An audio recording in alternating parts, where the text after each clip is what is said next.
Hello, everyone, and welcome to Make It Monday, where sometimes we're really pushing our machines and techniques to the edge, where today we're going to show you something a little different. Hi, I'm Jim with Amy Sews and also the Virtual Sewing Quilt Expo. And I thought today, since I've been working a lot prepping for some serger classes that are coming up, I thought I'd share with you a little technique I came up with, especially that's maybe kind of helpful for the holidays now that it's kind of getting hard to find trims, etc. for our sewing projects. And I'd like to show you a simple way, I kind of think it was simple, to take regular piping. In this case, I made my own piping, and I actually wrapped it at the same time with a decorative thread to create a candy cane effect. So you can see here where it's like plain piping, but you got this dimensional stitching that's on both sides. So it's all the way around. Even when you have it inserted into a project, you got candy cane stippling or whatever other color you want to do. So I'm going to take you over now to the serger, and I'll show you how easy it is that you can create your own. And what I did was I set my serger up for a 2-thread narrow hem. I'm using actually a Bernina L860, and I did all the settings that it suggested on the screen were applied.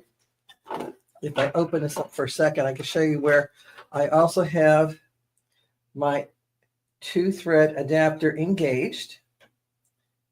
So I have that flipped on, and I have my decorative thread. In this case, I'm using spaghetti thread, which is a heavier thread, 12 weight. See, it's a little heavy. And I have that in my lower looper. And with the 2-thread converter on, the serger is going to think it's actually threaded on my upper looper. So it'll bring the lower looper thread up and around and wrap it around the piping as we create it. So again, my 2-thread converter's on.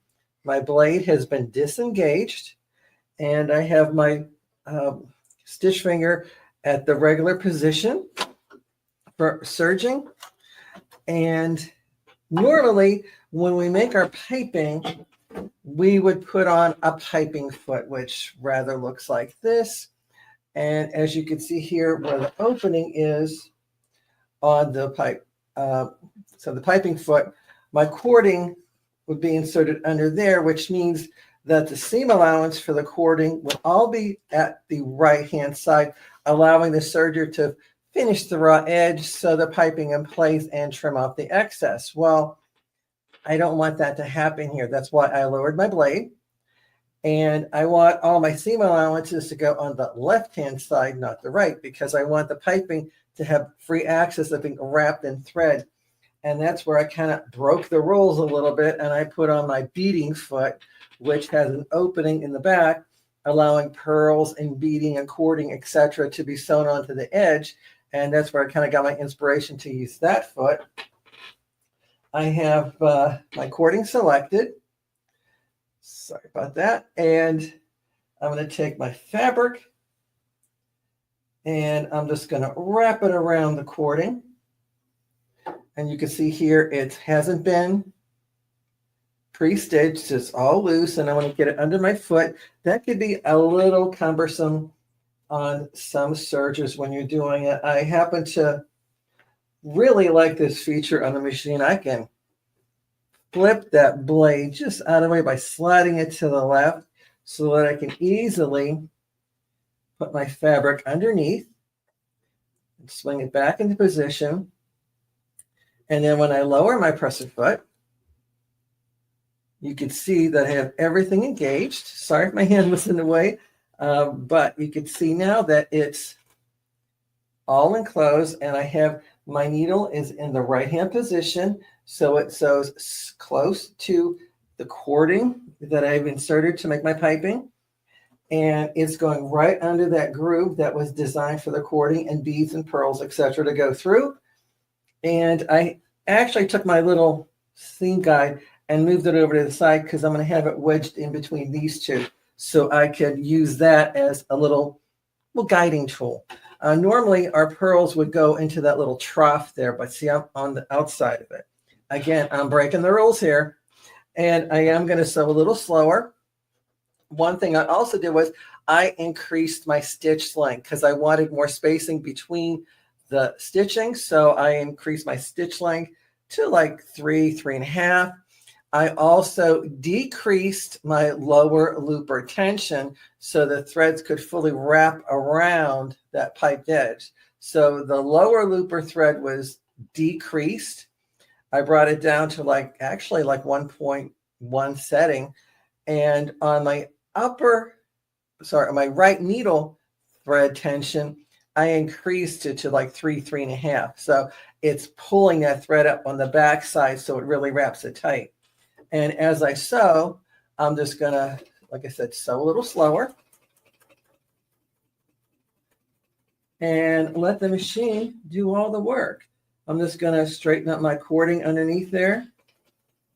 And of course, when I go to put it in my application, I can run it through a traditional overlock stitch just to clean finish those seam allowances. But you can see in a little bit of time, I can just pull this right out of here for now. I have my candy cane stippling all created. And of course, you can adjust the tensions for how tight of a wrap you want or how loose of one you want, as long as you get the threads to wrap completely around it. Of course, you will have to make adjustments in your tension when you're working with different types of decorative threads, because every thread is going to want its particular setting to get you that really nice look to it. So again, all I did was set up my serger to do a 2-thread overlock, longer stitch length, increased my lower looper tension, decreased my lower looper tension, increased my needle tension, and just serged on the edge with the wrong foot. Like again, I used my beading foot, and it was able to make a really nice looking candy cake effect to stripe my piping to make it look a little more festive for the holidays. So hopefully that gives you some inspiration to really play with your serger. And if you haven't yet taken your owner's lessons at your dealer where you purchase your machine, and if you're looking for a good one, be sure to check them all out and ask your friends what they have. If you liked our video, please be sure to tell your friends about it. And hopefully we'll catch them on another edition of Make It Monday here at Amy Sews. And of course, you can follow us here at Amy Sews and check us out on our website, amybachmansewingquilt.com or amysews.com. And of course, you can check on my schedule as I travel with the Original Sewing Quilt Expo. Just go to sewingexpo.com and you can find my schedule where I'm appearing at next. So that being said, thank you for watching. Be sure to share your love of sewing and in this case, serging. And as we say here at Amy Sews, remember, the more you know, the more you sew. Take care.